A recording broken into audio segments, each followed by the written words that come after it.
Hi, I am here to talk about something that I've been ranting to Jenna about over the last couple weeks, and she's like, Aubrea, you gotta just record this and make your rant a rant. And here's my rant. I love to read fantasy books, and I love to read series. But here's the thing, they're real long and they can get real exhausting. So if you have any book friends, they've told you to read this book. It's excellent. Then you find out it is 5 books and they get progressively longer. And then when you finish it, you're like so hungover because it's so good that then you're like, I'm never going to find anything else good to read. Amazing, read it. But if you feel like I don't have time to read and you don't want to commit to that, I understand. And then you get to books like this that is, I don't know, let's see, at least 550 pages long. I lost brain cells. I'm dumber because I read this book. It borrowed every other trope and I wish I had my life back. So my gripe right now about some fantasy books is they're just too long.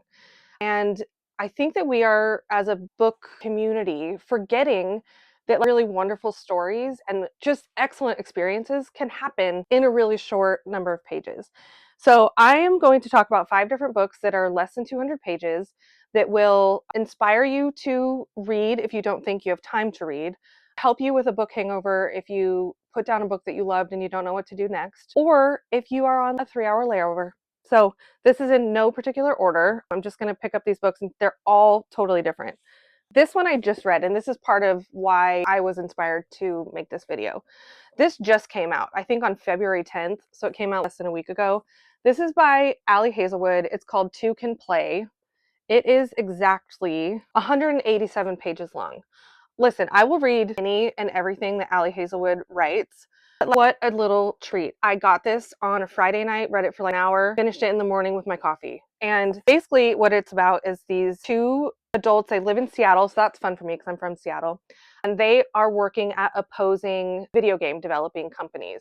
And they know each other because they've run into each other at different gaming events and things like that. And they also have like mutual friends. I think maybe it's her cousin that he's mutually friends with. So they've run into each other over the last several years. Well, there is a video game franchise that wants to make a 3rd series of a video game based on a book. And this book is really important to her because she read it with her father as a kid and then read it again with him as he was ill and later passed away. So this is a really deep, important book for her. And she really wants to be part of the project. Well, the overarching company says, hey, you 2 opposing game developing companies, we want you guys to collaborate because you're really strong on one part of it, y'all are really strong in the other part of it. Well, they don't like each other, and these 2 obviously have conflict, but you can guess by the cover, they resolve it. But it was so fun. You get into the story in 20 pages, and you get out of it by the end of the weekend, and it was a great time. So it's a romance, it's not cheesy, there is a little bit of spice, but that's not the point of the book, and it's great. And I don't think that, is it epic? No. Do these characters go on this insane journey? Won't they for months and months? No, because it's less than 200 pages. But is it fun and is it well done? Yes. So if you want a little sweet treat romance, Ali Hazelwood's Two Can Play, totally recommend.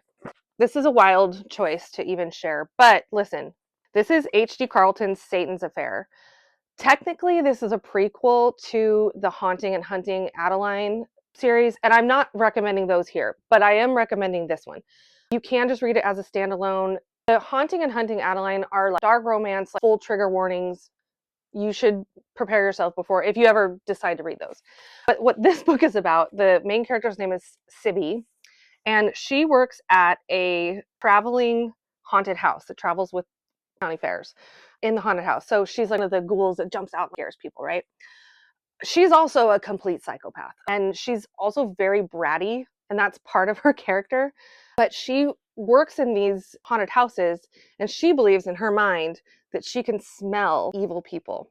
And what does she do when she smells an evil person coming through? She murders them. She kills them. And it is, luckily, she's correct, because the people that she thinks are actually evil, we find out indeed are. She also has what she calls henchmen that help her not only take these people out, bury the bodies, clean things up. It's a little bit, this is psycho. But if you are just looking to read something that's completely unhinged, maybe during Halloween, Stabby Sibby is a good time. So there's that. totally different direction here, and this one is really creative. So this is Griffin and Sabine. I have the 25th anniversary version of this book. I bought it at Barnes and Noble because picked it up and I was thumbing through it, and I got like 2/3 of the way through, and I feel like I'm stealing if I read this whole book just standing in the aisle. So I went and bought it. This is completely one of the most unique books I've ever seen, let alone read, in my entire life. So Griffin lives in London. Sabine, what did I say? She lives in the Pacific Islands somewhere. He is a graphic designer of postcards. She categorizes and documents the nature of these islands, the plants, the birds, the wildlife. Well, she sends him a postcard and says, "Hey, will you send me one of the copies of your original fish art postcards?" So he sends her this. And so this entire book is them corresponding back and forth between postcards and letters. And what's really cool about this is that there's two things that are really cool. First of all, he's like, "How did you get in touch with me?" And she's like, "I know this is going to sound really weird, but like I can see your artwork. And to prove it, I know that on your most recent piece of art, you made a bird and then covered it up. And I like your version better." And he's like, "No one saw that. How could you see that?" And she's like, "I don't know. Somehow I'm connected to you. Mind link. I can see your work." And he's like, "This is really crazy."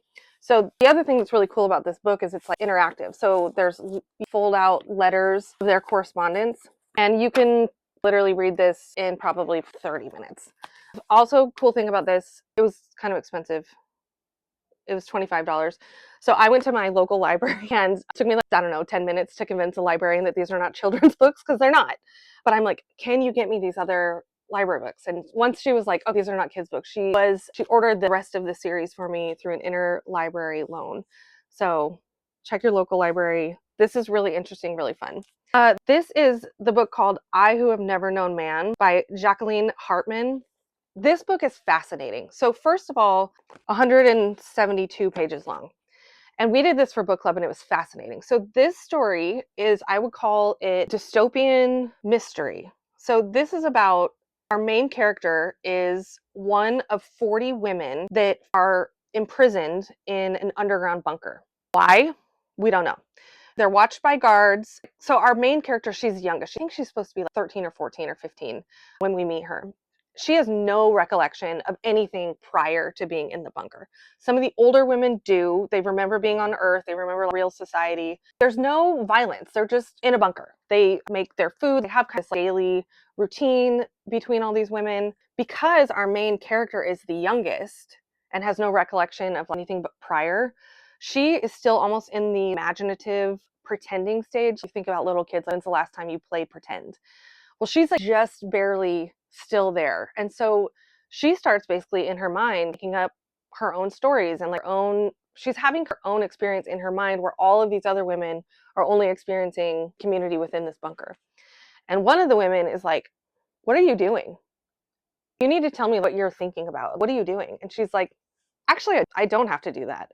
And it totally shakes up the whole group. They're like, "Wait a minute, I don't know, it's almost like free will." Anyways, one day there is an alarm that goes off. The guards that are guarding them, that are men, run out of the bunker. They're just like, boom, gone. It happened to be at the same time that they were like dealing in their like daily ingredients to make lunch or dinner, whatever they were doing. So the door's unlocked.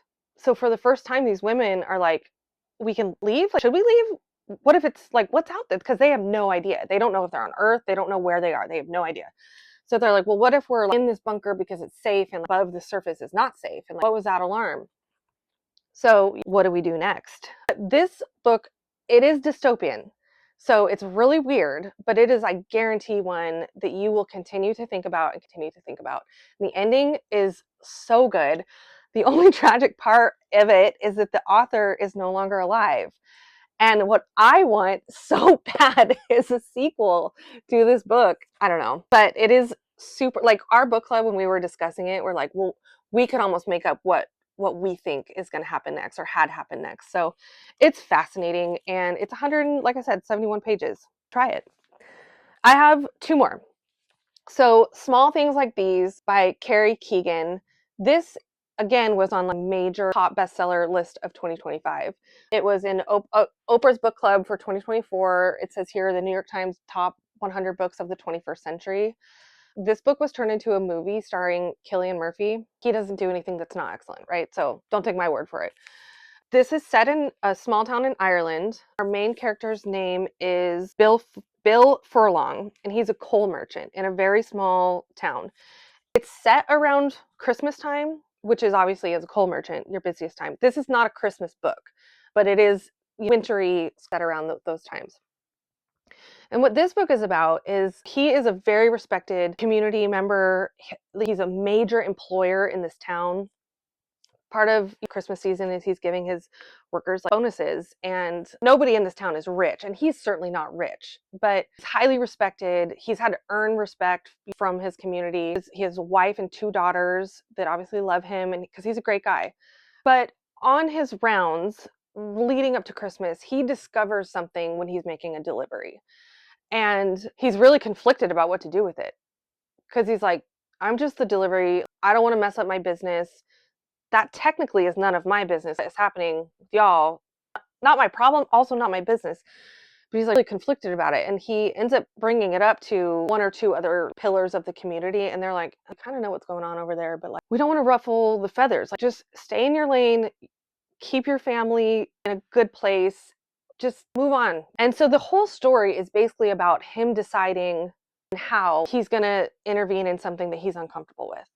And Jenna and I's friend Donna, actually, she gave me this book, and she's like, you're going to really enjoy it. It's so short. I read it in 2 hours. And in fact, my grandmother last year was visiting, and we popped by a bookstore, and she picked this up off the shelf, and she's like, oh, I've heard good things about this. And I'm like, oh, I have it at home. So she read it before I did. And she was like, oh, I can't wait for you to read it. When you're done, we can discuss it. So we did, and it's really great, and I really would recommend it. This author, I haven't read anything else by her, but she has many books set in Ireland that are short like this, so I'm looking forward to more books like this. Now, last but not least, this is actually a Christmas book. I read it during Christmas. It's called The Christmas Guest by Peter Swanson. It's not new. It's been out for a while. This is a Christmas murder mystery. So Ashley Smith, an American student, couldn't guess by the name that she's American. She's a student in London, and she was planning on spending Christmas alone, and then gets invited last minute to go to a classmate's manor house, which is already fun, right? And she goes there, and she's meeting the family, and they're eating, and they're drinking, and they're laying by the fire drinking white hot chocolate. So it does give Christmas vibes. The thing that's really fun about this one is the first half of the book is her journal that she's writing in during her stay. And she's talking about, oh, the cousin's kind of cute.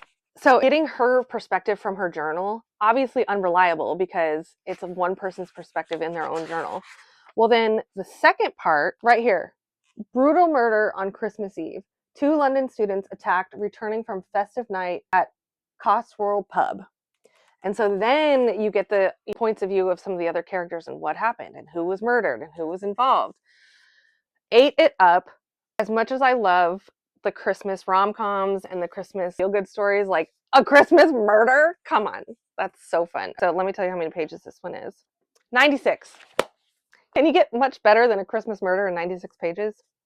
So again, if you think you don't have time to read, but you want to get into reading, don't think that you have to be a book girly or a book boy that has to buy the book trophies. You can pick these up from the library, enjoy them, send them back on their way, and get as much of a great experience. Major book series. So I hope that's encouraging.